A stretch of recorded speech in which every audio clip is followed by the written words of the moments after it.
We are ready to get into the game. The players are ready, so I am going to pass you over again to the dynamic duo of Pixie and AVRL. Take us away.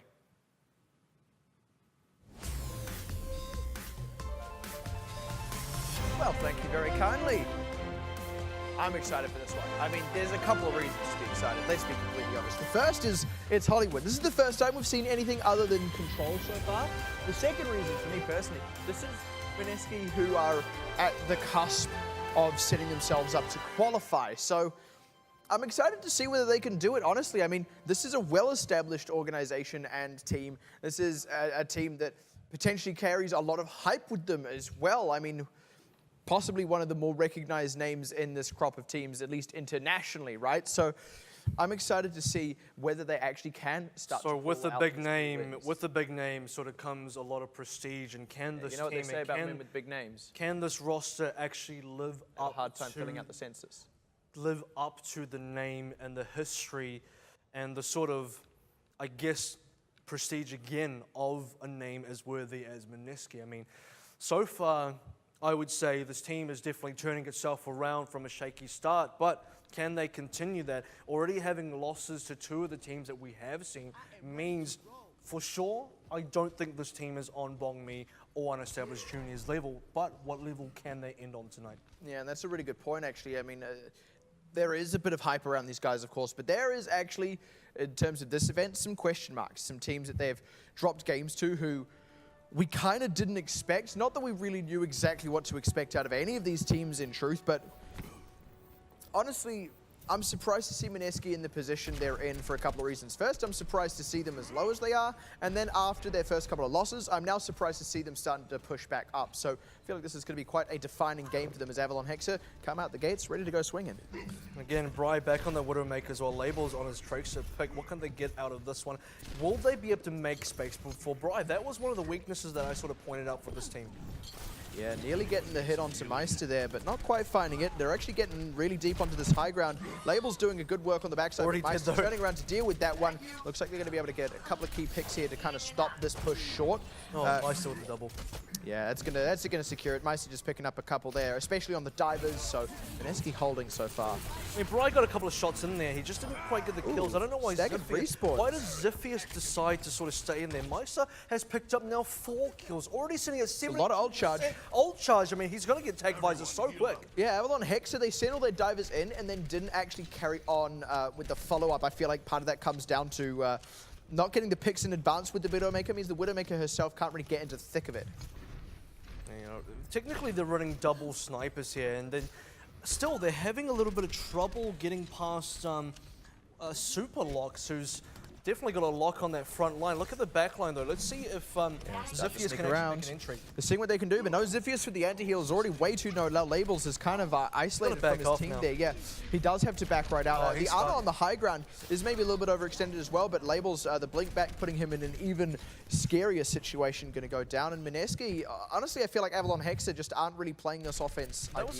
That was a really awkward situation for Labels because he got so low he had to go for recall, but unfortunately he recalled all the way back to the side of Mineski. And then he said something really embarrassing, which made it even more awkward. Exactly, something like cavalry, something here. Anyway. Tried to make like a cavalry pump, but it didn't work. In any case, they're going to commit to this one now as they bring in the Dragon Blade. Khalidvold already finding Labels, though. That's good news for them.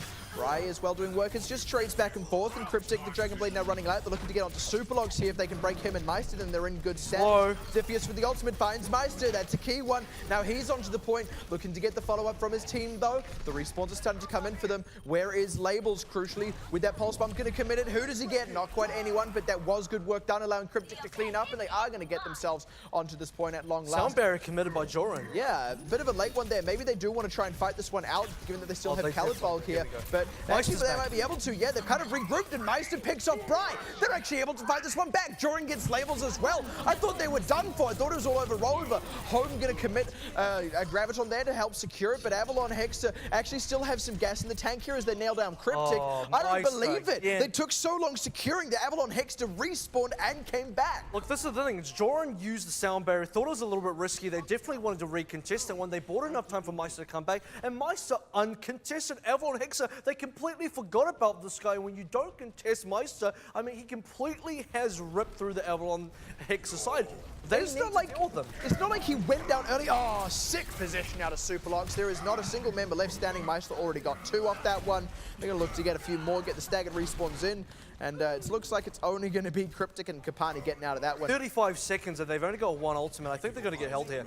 It does look like that, honestly. Mineski, like I was saying, it wasn't even like Meister went down early in that previous fight. Avalon Hexa just don't seem to have their feet here. Even if Meister goes down, Kellerbolg has a whole hog already. It doesn't matter who gets nano. You got 2 fantastic nano targets. One of them should be able to secure the fight for Mineski. Right, no hesitation. They're looking to just go straight in to start this fight. The whole hog already there, getting some good deflections. Cryptic looking to get the healers now. Who are going to get on top of? But he's only got 11 health. He could just go down as easy as get kills. He goes down to Joran after finding the healer. But honestly, Meister has already done the work. Ziphius is but one lonely Reinhardt. Nothing he can get out of that. And it was all a case of, once again, Meister uncontested and Mineski with nothing short of a phenomenal hold. I mean, it was a good hold, mainly on the back of Meister picking up a lot of kills, but also the fact that I think Hexa just had a super weak attack. I mean, even that final push, I mean, you put the nano boost onto your Lucy player, Jubo Juski, that's just, there's no way you were going to win out that situation. There's probably no way they were going to win that situation. Anyway, like I said, 2 DPS targets that you can both nano, almost no way you can counter both of them there. For Avalon Hexa, the best they can hope for is for a tie here, but I'm not seeing it. I'm not seeing their ability to effectively shut down key players on the side of Mineski. Mainly, I'm talking about Meister here. Yeah, no, I completely agree with you. I mean, I find it hard to be too critical of a team, but honestly, Avalon Hexa did not impress me on that offense. They took a long time to change up. When they did, they started showing signs of promise, but even then, the fact that they were unable to secure it when, honestly, they really should have. Meister's respawn was a long and slow one. They took far too long. And you know what? Who actually did impress me is Superlocks. And I don't say this about tank players much because I think you never say it about tank players. Well, I say it about Cinderella really on 1018 is really great tank players. An example of a great mechanically tank player, but also someone that plays for his team. Speaking of good tank players, Superlocks, okay, his Reinhardt did actually impress me. So, that Earth Shadow flank was beautifully just executed. amazing. But what I really want to point out, haven't seen anything like that since Noid on the first day of qualifiers. The fact that, look, you run up against Bry, you run up against a sniper, and you have Ziphius trying to flank around the other side. Superlocks doesn't lose patience, he doesn't lose discipline, that he doesn't immediately try and whack Ziphius and try to take that 1v1. He keeps his shield up on the front line, blocks Bry out, and completely shuts down any ability for the Widowmaker to get any picks. He's by himself, holding up his shield for his entire team while they're dealing with Ziphius inside. That's what I call selfless Ryan play. Yeah, well, now we're going to get to see him on this Winston as well in what can only be described as a hearty dive comp with that. Good concussive start things yeah, off, already good start off there. Kellerbolg going to be able to support his team from the skies with this Farah. They only need to win 1 push. They just have to get the cap, and they will win it through. Ice Wall already gone means this is going to be an open push. And honestly, all that really does is let Kellerbolg slip through. They didn't really deal with him because he was already on the high ground. No, that's a dive. Bry down. On to Bry. Bry's done so. The whole team might be before long if they aren't careful. Ziphius not getting enough done as Meister is just wreaking havoc on this backside here. They're all getting low. Now they're starting to go down as they pick labels at long last. Looking to get the tanks out of this one as well as Ziphius drops. This is sure to be a cap. Just uncontested, these diving DPSs, and I've never seen a Farah dive quite like that. But they do make it happen. It's just going to be Jubo Juicy, but he goes down. And honestly, Mineski, if Avalon Hexa pull out a miracle hold here, I will be stunned, but there's still plenty of time for Mineski to take an attack, even if that defense kind of comes in. This is the exact opposite of what Avalon Hexa were trying to do on their offense. They went for the dive on Meister straight up and early, but Meister got a double kill. This time, Bry got completely melted. Oh, they are trying to come back in for this one. Bry melted Oh, no, once again they take Bry. Cryptic does get a few, though. Meister, though, with the Dragon Blade out, should be able to secure this one if he can get Ziphius. Yes, he can. He does go down, but Cryptic drops immediately after. And yeah, a hearty defense at the 11th hour to come out from Avalon Hexa, but nowhere near enough as now they are scattered, they are bleeding, and Mineski continue their stunning rise up through these standings. That was so quick. Definitely the quickest game we've seen, although I don't think anyone really thought how quick that was going to be. I hope you got a lot of material to talk about because, yeah, I mean, that was... we ended that one a bit early. I guarantee you I do, because this was a team, like we said at the top, this is a team, Mineski, we've been wanting to see quite a bit of. We were surprised. Oh, this is hey, yeah, flank. Okay, Superlocks. Well, hey, Let's You're have right a, to be positive. Okay, let's have a look at this one, because this was it the flank? I don't know what this was. That's exactly what you're talking about, the patience with Ziphius. A lot of Reinhardt's would just charge straight in. He waited until he had a good angle. And now the fact that he was able to secure off Bry, who was trying to do the right thing by hooking Superlocks out of that.